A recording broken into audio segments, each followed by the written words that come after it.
What is up? Hopefully you guys are having a wonderful day. Back here with some more Resident Evil 6 gameplay for you.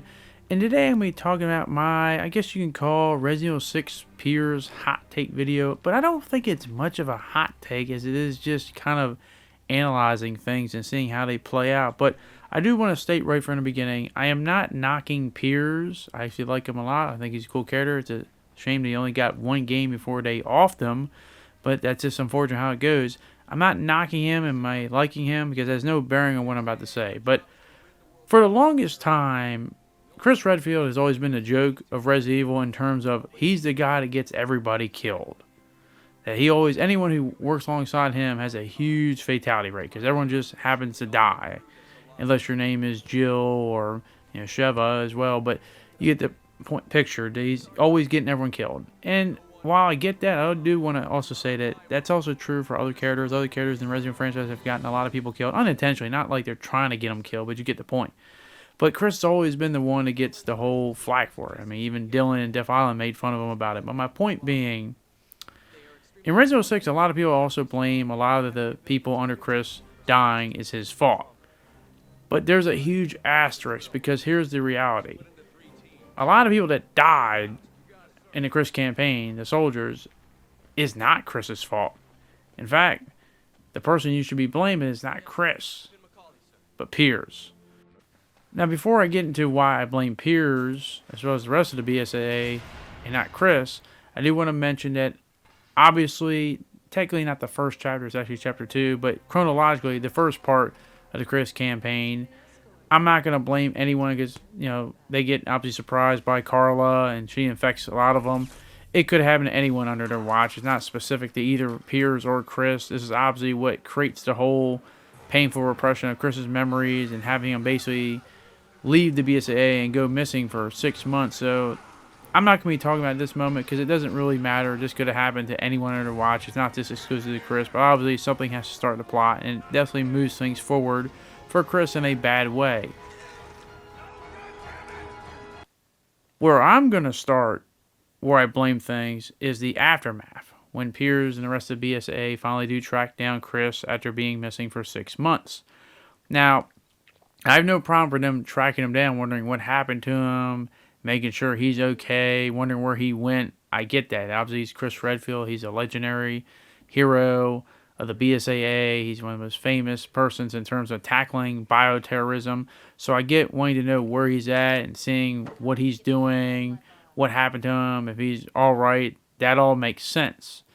But where I start to put the blame is this. Obviously, we can tell through this cutscene in the bar that Chris is not in his right mental well-being. He is completely out of his mental well-being. I mean, he is acting in a way we've never seen him act before because of the events that happened with his earlier soldiers and Finn all dying under his watch.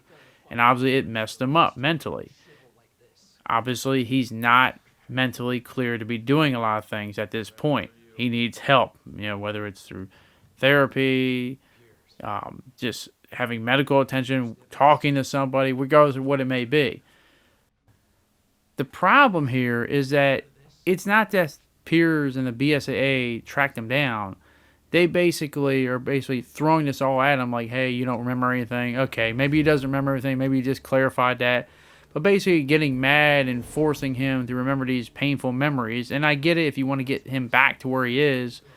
But the problem is, it's not just they're trying to get him back to where he is. They just basically throw him right into the field of play right from the beginning. So obviously through this cutscene you can tell that Chris has tried to forget these memories and he's either going to lash on anger of seeing this stuff or just pretend it doesn't happen or doesn't recognize anybody. But the point is, he is not where he needs to be mentally, obviously.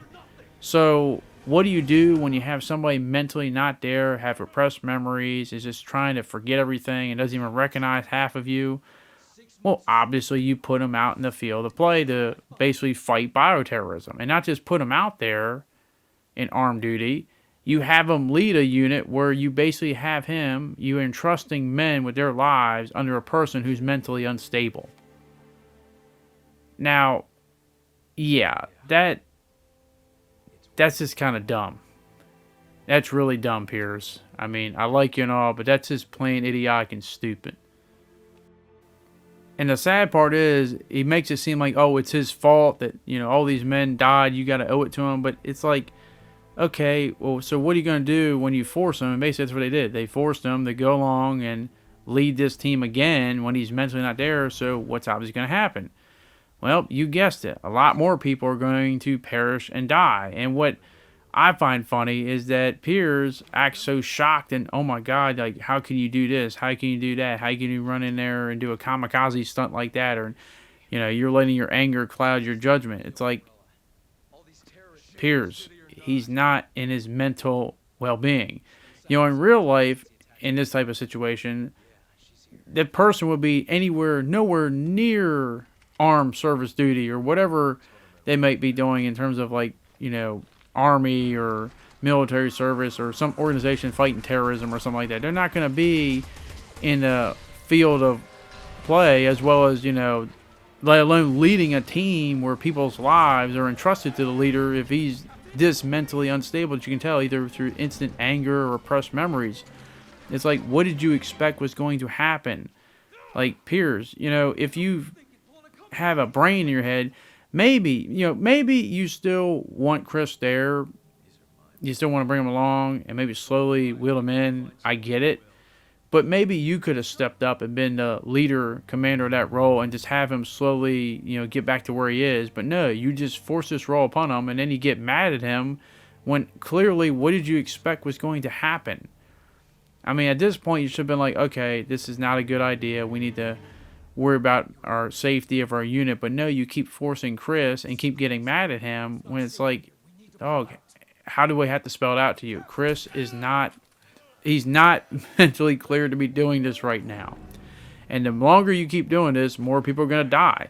So do I blame Chris, the guy who's mentally unstable, who didn't necessarily want to do this at this point, being forced into this role, letting anger and his emotions and, cloud his judgment? Or do I blame the dude in the organization who basically said he had no choice but to do it for whatever reasons, even though they know there's something not right with him, and forcing him to all these situations where more of his men keep getting killed and killed and killed? Yeah. As I say, I'm not trying to knock Piers. I'm not trying to be overly harsh on him, but it's just that I've always heard the whole narrative that Chris gets everybody killed. And yeah, a lot of people have died under his watch, but in Resident Evil 6, especially after the opening, chronologically chapter, when they're in Europe, it's just like, I can't blame it on Chris.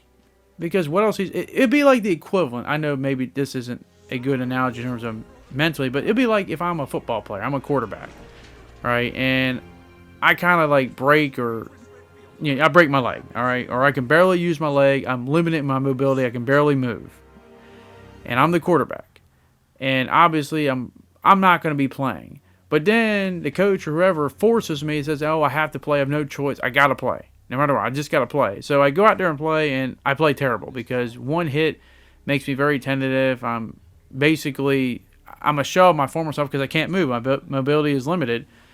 So you start blaming me for a bad play. But it's like, what did you expect was going to happen? I'm a one-legged duck sitting out there. I'm not going to be able to do much. And yeah, that's kind of how I see the situation at Piers. It's like, what did you expect was going to happen here? You put a mentally unstable man who's got repressed memories, a little bit of anger built up, of something that he left for 6 months straight where he was missing in action. He disappeared from the BSAA, and yet you guys forced him into this role. So, yeah, what did you think was going to happen? At the end of the day, I still like Piers. I think he's a cool character, and I'm sad to see what happened to him. And I don't want to dog on too much because, unfortunately, as we all know, he unfortunately didn't make it out of Resident Evil 6 alive. Or did he? No, I'm just playing that. Well, honestly, in Resident Evil, you never know, because knowing them, no one's truly dead in this universe, no matter how dead they might seem. But overall, I just feel like maybe they could have done this a little bit better, but it's more from a standpoint that guess I've come full circle, because if you've known me since I've done this channel, Resident Evil 6 Chris Redfield has come full circle for me, because when I first played Resident Evil 6, Chris's campaign was by far the worst, and Chris was the one I made fun of the most. But over time, I've learned to accept the campaign. Not only that, it's no longer nowhere near my least liked campaign. And on top of that, now I'm actually defending Chris and saying, you know what, none of it was his fault, and I actually do like his whole story and progression. But unfortunately, a lot of what happened wasn't his fault. It was just the whole BSAA and Piers forcing this upon him in a state of mind where he really was not mentally clear to be doing any of this stuff. So we've come full circle, people. Chris Redfield is up on the rise, but that is my opinion, as I always like to say. I want to hear your guys' opinion. Do you think a lot of deaths could have been prevented if Piers and the BSA just didn't force this upon him and at least gave him some time to maybe get mentally cleared out and not force him immediately back into the field of play? And that Piers needs to bear a lot more responsibility for this gaffle than Chris, even though the whole meme is always blaming Chris for everyone dying. Let me know down in the comment section down below. But thank you very much for watching. Hopefully you guys enjoyed this video, and hopefully I can see you guys back in the next one. Thanks, and I'll see you all later. Peace.